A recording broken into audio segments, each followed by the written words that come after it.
Hi, welcome to the Personal Details Podcast, where every detail of your journey and my journey matters. I'm your host, 3, inviting you to join me in a path of self discovery, growth, and a touch of magic. Each episode, we start with a powerful affirmation, setting the tone for our time together. Then we delve into the crystal gem zone, where we explore the energies of the universe through the lens of beautiful healing crystals. We'll shine a light on inspiring businesses, share personal stories, and delve into trending topics. And of course, I'll be updating my Spotify playlist, Play the Details, with tracks that keep us grooving through life. So let's dive into the details together. Let's go.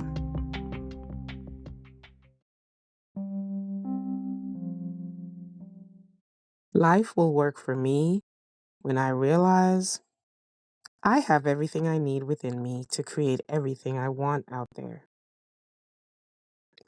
What is the difference between joy and happiness? What is the difference between knowing and believing? What is the difference between love and pleasure? Joy, knowing, and love are what you feel. Happiness, believing, and pleasure are what you think. The former are all internal experiences. The latter are responses to external events. The former are things over which you have responses and control through the power of your mind. The latter are experiences through which you can be controlled by events and people. Until today, you may have missed the little differences that could make a big difference in your life. Just for today, be devoted to developing a strong inner life that can create a better outer life. In prayer and meditation, ask to experience joy, knowing, and love. Knowing that once you ask, you will receive. The affirmation for today is: today, I am devoted to experiencing joy, knowing, and love. Again, today, I am devoted to experiencing joy, knowing, and love. Finally, say it with me. Today, I am devoted to experiencing joy, knowing, and love. And remember, nothing can happen to you in the outside world until you create the energy to attract it to and through your inside world. Thank you.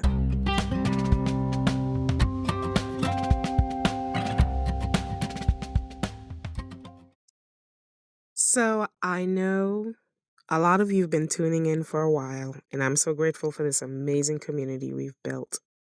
If you're new here, welcome. One of the things I love is to share actionable resources and tips to make sure you're equipped to love your best life.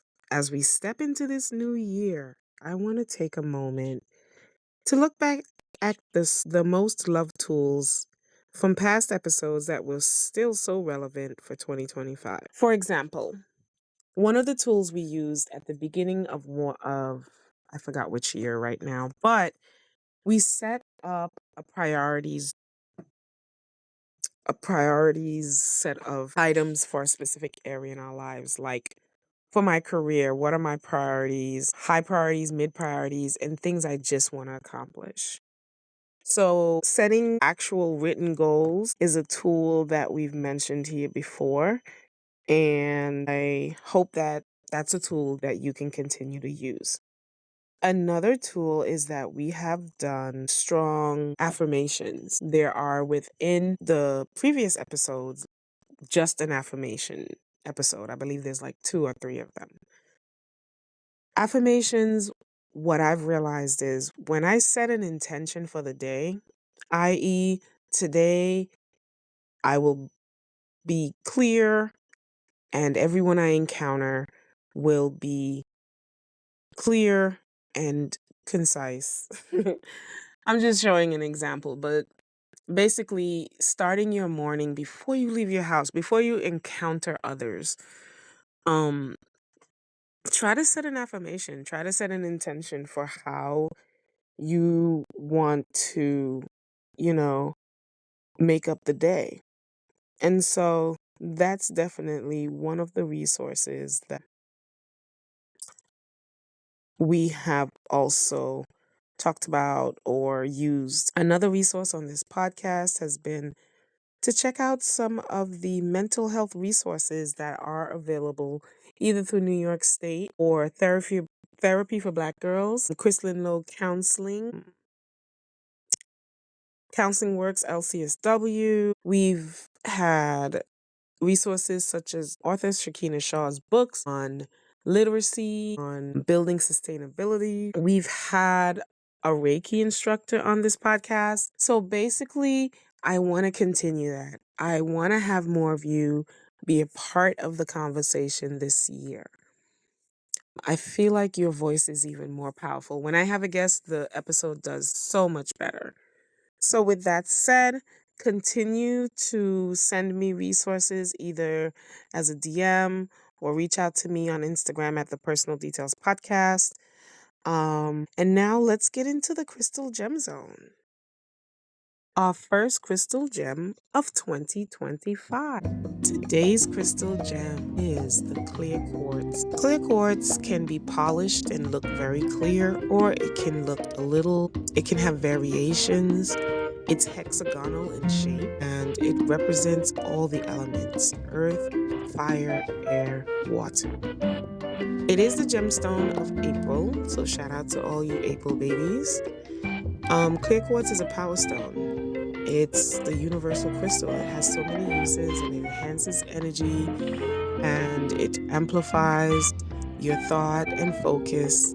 So it is definitely a great stone to have at your desk or carried in your pocket to remind yourself of your goals. So why clear quartz? Well, as we start the new year, as we're still in the beginning of the year, it's a symbol of clarity, focus, and amplifying your energy. And who wouldn't want that? So if you're not yet an owner of clear quartz, you want to add this in your Crystal Gem Zone toolkit. Thanks. Be right back.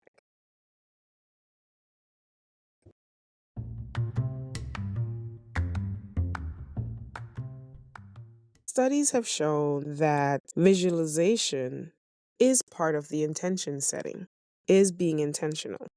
It activates the brain's reward system. So think about intentions versus resolutions and why the former is more sustainable. An intention is part of visualization. It's part of setting goals. Resolutions, I resolve to make this declaration.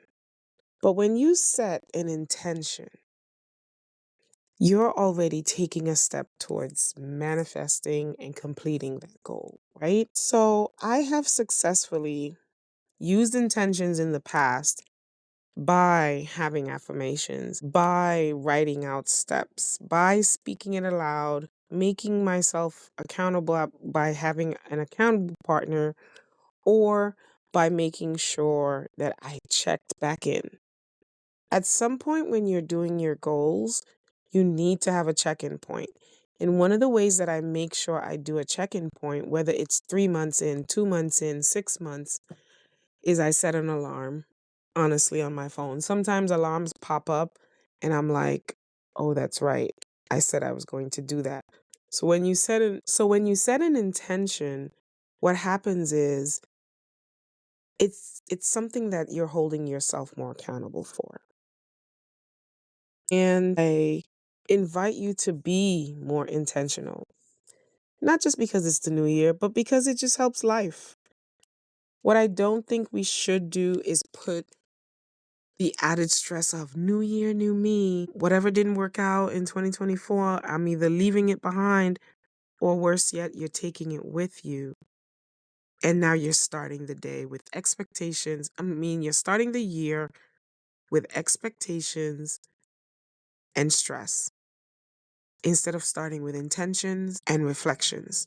So reflect on what you did, Set an intention based on that reflection. Instead of just causing yourself stress of saying, I didn't get this done, I didn't get that done. But what did you get done? Even if it's one thing, you got something done last year. And now, next up will be our Play the Details segment where I let you know our song for this episode, and maybe we'll add a few more to the playlist. Play the Details is available on Spotify. It's the official playlist of this podcast. Be right back.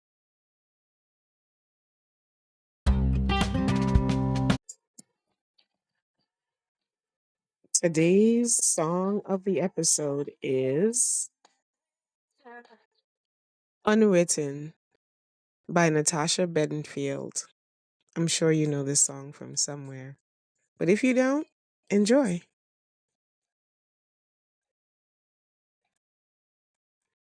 It's a great New Year song.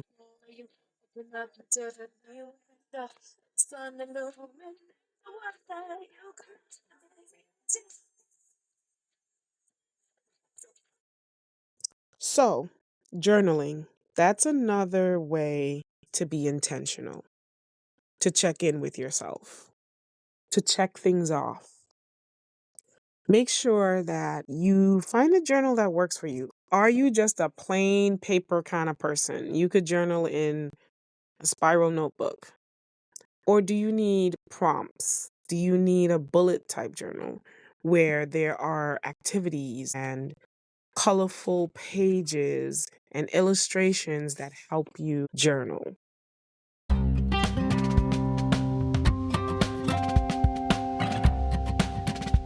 Just a reminder, I have two active journals on Amazon, the Hibiscus Journal and the One Day at a Time Journal, available in two sizes. So the beginning part of the One Day at a Time Journal does ask you to, it's the part that sets you up for, I guess, starting off. It has a section that says my bucket list, my goals and dreams, professional goals, personal goals, and interpersonal goals. The interpersonal section, I use that for like, I want to stay on top of meeting with friends. I want to go on a date in January. I want to organize my living room. My personal goals are how I want to show up for myself. Where do I want to go? What do I want to do? What habits do I want to change? And then my professional goals are just that. Professionally, how do I want to show up for myself? Who do I want to encounter? How do I want to influence myself and others in a professional setting?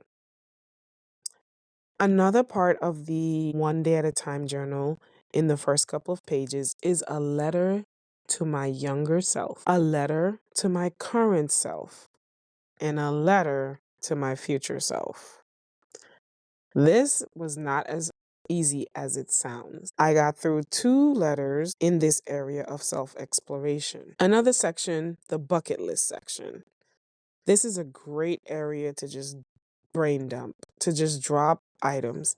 I really think you should check out the One Day at a Time journal, available on Amazon by Threcia Harris. Okay. I also want to take a moment and highlight we're being intentional. We're not just doing resolution. We're going to track our progress and set a midpoint check in for self reflection. It's not about beating ourselves up if we don't get it done. But when you check in at midpoint, what you're doing is also seeing, do I need to change this deadline?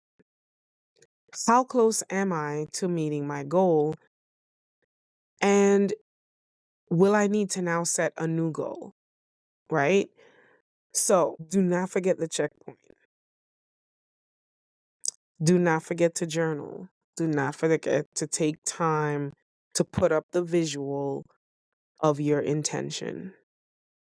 Once again, you can visit Amazon to find my journals, the Hibiscus Journal or One Day at a Time.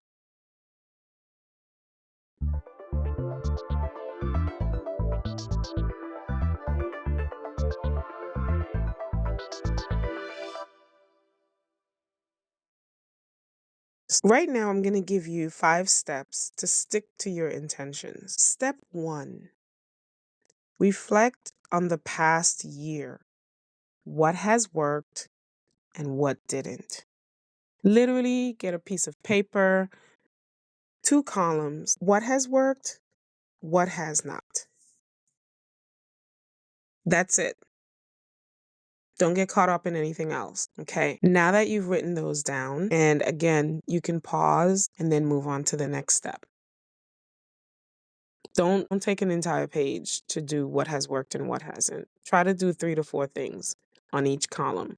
What has worked in work, in love, in your own personal health? What has worked at home? What has worked with organization? What has worked with travel? What hasn't worked with travel, home, love, and organization, right?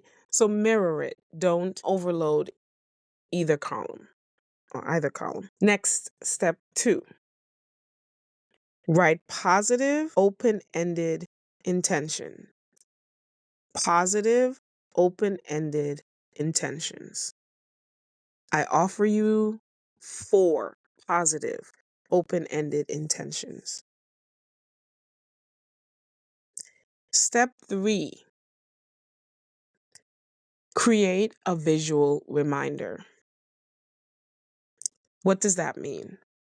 For some people, it may mean print, cut out, whatever it is, generate, put it as a wallpaper, put it in your bathroom, put it on the door behind your bedroom. A visual reminder. For example, your intention is to take better care of your car. Put a car in beautiful condition, the interior and how it looks, the exterior, put car wash next to it if needed, but create a visual reminder. For some of you, once you've set your 4 intentions, you may want to do a visual board. I didn't say vision board, a visual board. Then step 4, break intentions into small, actionable steps. I will keep my car in a clean and efficient state. Step 1, on the weekends or midweek, I will clean the car. I will add a mini trash bag to the car to avoid paper spilling onto the floor and falling in the crevices. Do you see those little steps? You have a visual, you set an intention, and now you set small actionable steps. Step 5, and I mentioned this before in today's podcast, regularly check in with yourself. Whether or not I accomplish the goal, one of the ways that I feel accomplished is that I check in. I do some kind of pause at some point and I'm like, where are we with this? So for me, that's an accomplishment. What's not an accomplishment is going like the whole time that not doing a check-in. If I set a goal for 3 months, 2.5 months in, I need to do a check-in. So at some you need to check in so that you're not checking in after failure. If you set a goal for the year and you're checking in the next year, that's no good. So at some point you set an alarm, you set a time frame in your goals because goals need time frames. Smart goals do. You set an alarm for whatever is the midpoint of that goal. So one of my intentions is going to be creating clean spaces in my home. Because sometimes I have like one clean space, but I want to have an entire room besides the bathroom. Like my bathroom never gets super dirty. It's the one place in my house I can say that for the most part, if people just show up, my bathroom will be on point. Kitchen, might have a few dishes in the sink. Bedroom, You know that one chair where you throw everything? I have that one pile. I have like a pile in a corner of clothing. They're not dirty. It's actually a laundry basket that's on the bottom. And then there's like it started being a pile of well-folded laundry. Now it's like a catch-all space. So, one of my intentions is to be more mindful, not to let the little catch-all spaces get larger and larger. I recently had to spend a lot of time indoors and I was sick, so I wasn't happy about being home because what I hate is being homesick. And I say that because I'm home, but I have no energy or drive to work on the things I want to work on, to do creative things. So being homesick doesn't work for me. I don't sleep forever like some people say. I wish I did. Sleep becomes very hard for me when I'm sick. It's hard for me on a regular, so imagine just being sick and just uncomfortable. So I had time to really sit in my space. Like now that we're back from after the pandemic, my schedule in trying to make sure I see all of my friends, attend organization functions, my schedule is crazy. From Friday to Sunday, I may be home once an entire day or twice in a month of weekends. I work, I come home, I work. But on the weekends, it's volunteering, it's showing up for others, trying to see my fam, trying to stay with the commitments I made commitments to, attending self-help, self-care functions, activities, and just finding time to create. And so this past couple of days, I had time to sit in my space and look at it and really be like, this little piece of clutter isn't doing it for me. So, in little increments, when I got a burst of energy, I took actionable steps and I decluttered areas. Before I knew it, my living room was more organized. The bathroom was covered. The kitchen, I put away a lot of items. And I also got rid of like that old pot that you love and you hold on to, but it's like burnt or it's discolored or it's a material we should no longer be using because it seeps into our food. I got rid of pots. I got rid of burnt things. I got rid of things I haven't used in the past 3 years. So I'm going to use a number and it's 3 years. The number for you is your number. So to declutter and remove things, another actionable step is I set up a charitable donation pickup day. So I know I have a deadline by which I need to get these 3 bags of items that I promised the charity I would have ready for pickup. So when you set an intention and you set actionable items, it's way better than a resolution in my thought, right? So now at the beginning of the year, I have a goal. And next episode, I'll let you know how that went. Did I set up the bags and did I get the donations off to the organization? So that's part of my whole declutter, but also giving back, giving to others and not just throwing away. My mom really doesn't believe in throwing things away. She believes in making use of the item for another purpose, for another person. Another thing that I did when I had a burst of energy, again, I also maximized my time, my alone time. And I put my phone on mute and I was intentional about having alone time. I got a large poster board and I wrote down goals for the next 3 months in 2 month intervals. Sorry, goals in 2 month intervals. So I wrote out my January, February goal. I wrote out this month's to-do list. I also wrote out action steps, right? Things that I need to do to meet those goals on a separate sheet. So that was awesome. And up next will be my shout outs, gratitude, and I have a special call to action for you. So I'll be right back. Take a moment, get something to drink, and come on back. We're almost done with this episode. Hope you've made it this far. Thanks. Living in a New York City apartment presents unique qualities, but also unique challenges when preparing for a shelter in place. Here's a comprehensive guide to ensure you're ready for emergencies such as power outages, severe weather, fires, and even more city disruptions. That's the intro to my latest blog, New York City Apartment Shelter in Place Preparation. The blog includes segments such as emergency supplies and go bag, important documents you should have, evacuation and shelter in place plan, apartment-specific safety measures, communication and alerts, community and neighborhood assistance, transportation and backup plans, and of course, self-care. Check out my latest blog at bw3madeit.com.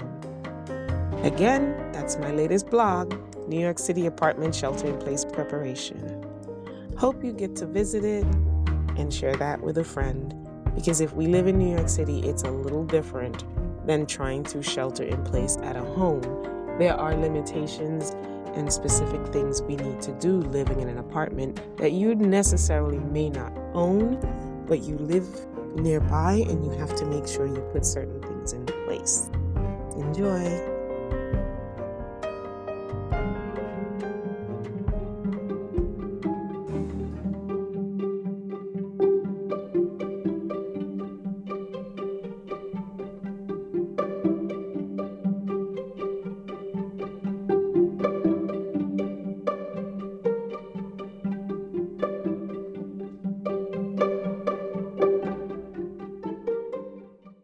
So, a few shout outs to some friends of the show. First up, Dr. Danielle Waldron.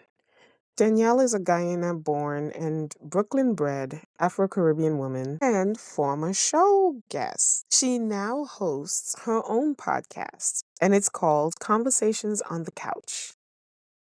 You can find the link in the show notes. Civil Conversations podcast with my friend Liz explores New York City policy and politics with New York City civil servants. Check her out on Instagram, link also in the show notes.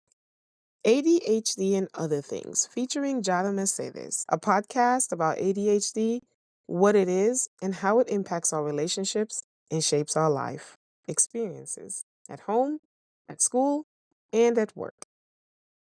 Talk Therapy with Christopher Linlogue, a safe place to explore and express your emotions and thoughts and develop and work towards goals. At this time, Christopher is offering teletherapy. Check out his website as well, and the link is in the show notes. Author Shakina Shaw and philanthropist. Check out her books, but she also offers some new products. She's offering beautiful author-inspired mugs. Her info is also in the show notes, and you can find her on Instagram at author_s.shaw. Shout out to all my former guests. Thank you, listeners, for starting your year with me. Please share your 2025 intentions using the hashtag PersonalDetailsPod2025 on social media. I'm also on YouTube. Check the show notes for more information. I hope you've had a great time in this first podcast of 2025. I do hope to bring you more consistent, timely episodes. And I'm currently looking for women to be part of my March Women's History Month episode and panel. If you're interested, send me an email at privatepda@gmail.com or send me a message through Instagram, Facebook, wherever you can find me.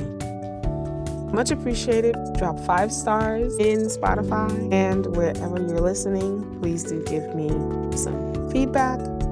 And visit my website, www.3madeit.com, for episodes, my blog, and links to my books in crochet.